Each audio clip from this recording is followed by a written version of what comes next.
Greetings. Our purpose for pilfering a few minutes of your time is to address the image in Revelation 1 that many assert is an actual physical description of the one they call Jesus. With all due respect to everyone who accepts the contrary, I contend that Revelation 1 is not describing an actual living, breathing human being. The description of Jesus, like everything else in the Bible, is purely allegorical. Think about it, brothers and sisters. Revelation 1 has a great deal of symbology with the number 7. This symbology sets the tone for its readers to understand that this book is not meant to be read literally, but figuratively or allegorically instead. Before I get into the heart of my assertion, I would like to lay some groundwork that I trust helps shed light on what the stories in the Bible are actually meant to convey. First, it is critical to understand that principle is that which brings all into being, as my great teacher expressed. Principle, which comes down from universal mind, must have a vehicle in which to express itself. For instance, the principle care is expressed via a human being's actions. Involution and evolution. To put it briefly, involution is a term that describes mind coming down into matter. Evolution describes mind coming up through matter and returning to its source, which is universal mind.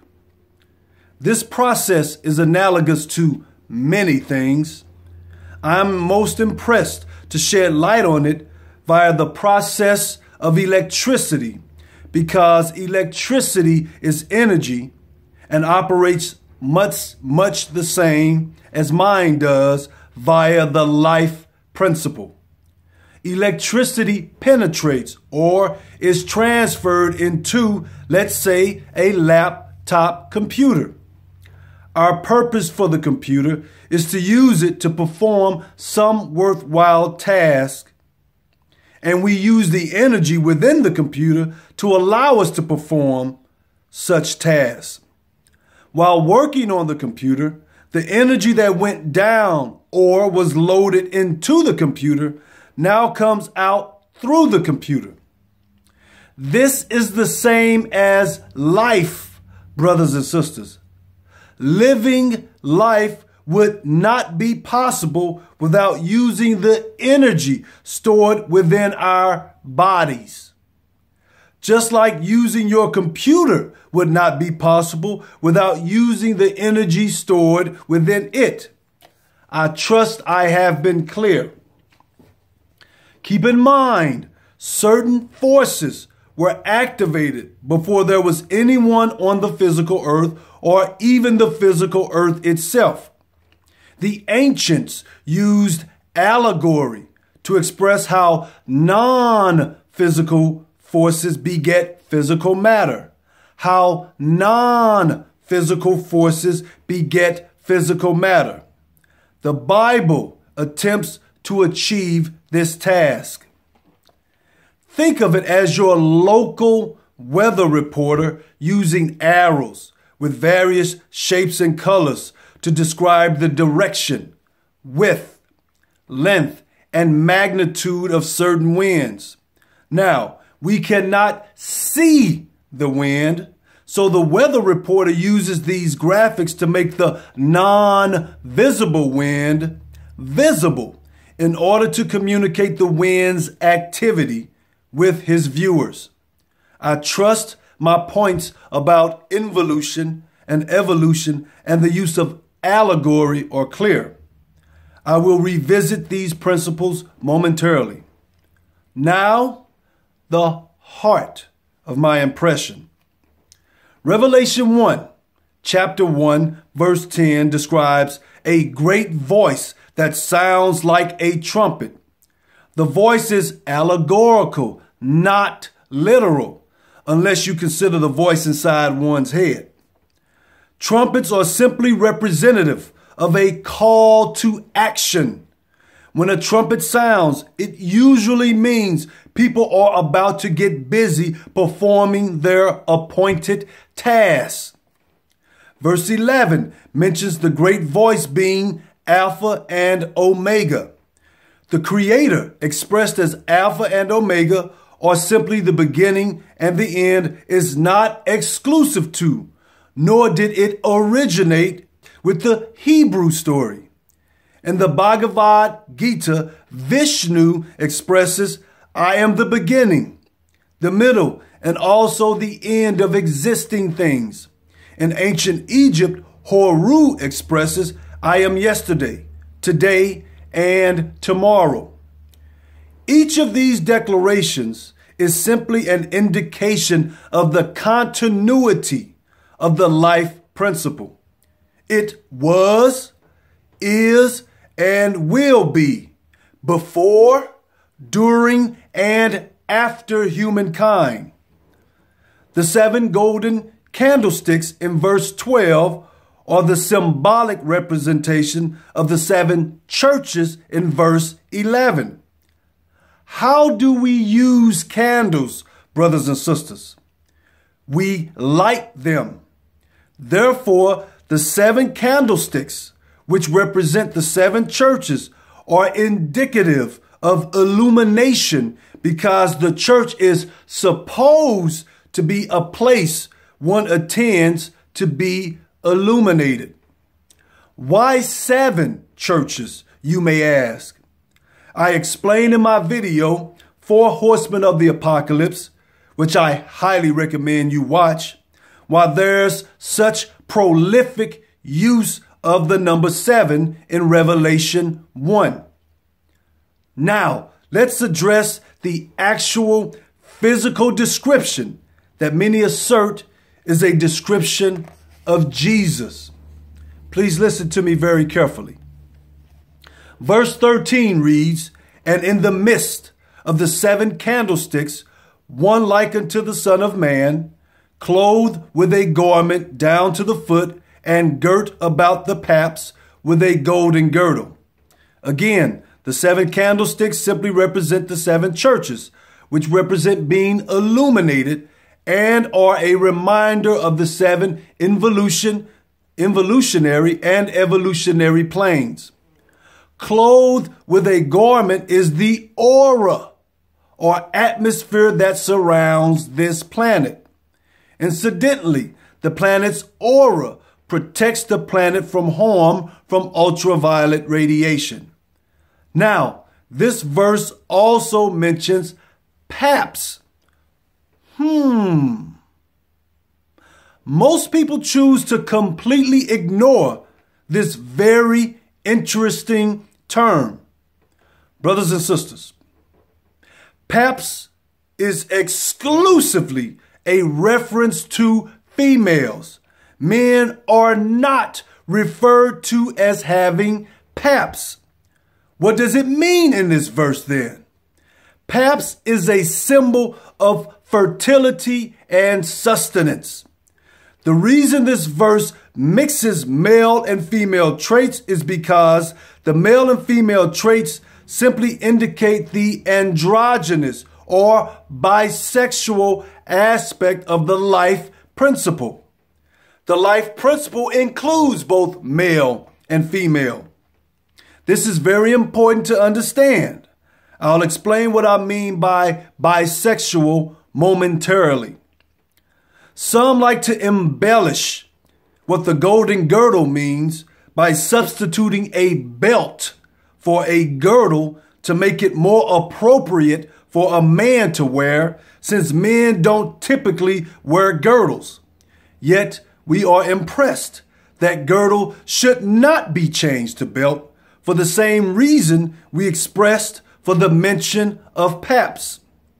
Once again, this is an indication of the bisexual aspects of the life principle, the bisexual aspect of the life principle. Please know that the use of the term bisexual today is an egregious perversion of the term's more accurate meaning. The term only applies to the principle that brought all into being, which has both male and female traits, energy, vibration, genetic substance. Please keep this in mind. Verse 14 reads, his head and hair were white like wool, as white as snow, and his eyes were as a flame of fire. Now, his hair being white is simply indication of the highest or purest plane of mind expression, or the highest plane in evolution. One might replace white with pale or colorless to represent the highest expression as well. The use of wool for his hair is just to emphasize that Jesus is the shepherd for his people, who are referred to as his lamb, and lamb have wool. His eyes as a flame of fire is indication of light penetrating through darkness as the life principle, which goes down into the darkness of matter via involution and goes up through matter via evolution for its illumined or brilliant expression. Verse 15 reads, and his feet like unto fine brass, as if they were burned in a furnace, and his voice the sound of many waters. His feet like fine brass is not an indication of the color of his flesh. Instead, it is indication of the lowest, densest plane of evolution, which is the latent earth itself. From verse 14, we have the highest plane, which is symbolized by his hair being white. So as you can see, the physical form is used to represent the creative force via the life principle as it comes up through evolution from the lowest plane to the highest plane, or from his feet to his head. His voice, like the sound of many waters, is another emphasis on the four elements of this earth physical plane. We have his voice, water and wind. We have his feet, earth. We have his eyes of flame, fire, water, wind, earth, and fire, brothers and sisters. Now, perhaps those who created the allegorical description of Jesus could have found a less confusing way of expressing the bisexual aspects of the life principle as it penetrated down into matter so that male and female could be created. Nevertheless, it is critical that I close with the following. Brothers and sisters, it is extremely important to acknowledge the female aspects in the description of Jesus, because the description makes certain that the female principle is not omitted while describing the stages of the life principle, rising up through dense matter and all the way back to its source, which is where the life principle originated. I'm reminded of what my great teacher expressed, which is, quote, we can't go back without her, end quote. If we accept that the description of Jesus includes female aspects when it mentions the girdle and the paps, which are undeniably female references, then we can no longer exclude woman from divinity. Brothers and sisters, what good does it do to have divine man but no divine woman? I said, what good does it do to have divine man, but no divine woman?